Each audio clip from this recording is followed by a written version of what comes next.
নবীজির জামানায় আল্লাহর কুদরতে বহু প্রাণী নবীজির সাথে কথা বলছে। তো কেমনে কইল?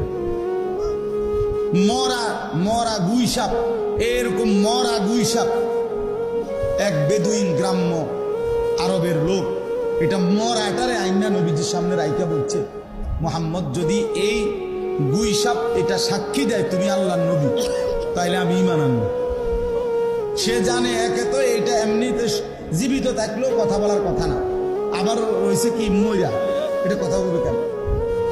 তো নবী সাল্লাল্লাহু আলাইহি সাল্লাম জিজ্ঞেস করলেন, আইয়ুহাদ দাব, হে গুই সাপ। ওইটা বলল, লাব্বাইকা সাদাইকা, হে আল্লাহর রাসূল আমি হাজির, বলেন।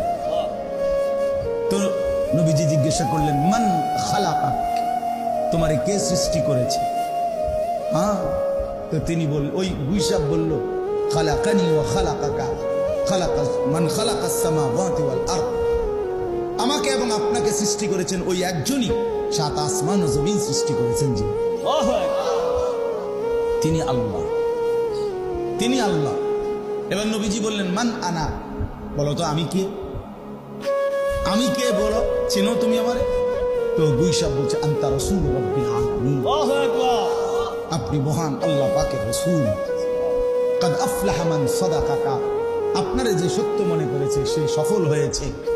ওয়া কাদ খাবা মান কাযাবাকা, আপনারে যে মিথ্যা মনে করেছে সে বরবাদ হয়ে গেছে। ফাআসলামাল আ'রাবী, অতঃপর সেই গ্রাম্য বেদুইন লোকটি কালেমা পড়ে মুসলমান হয়ে গেছে।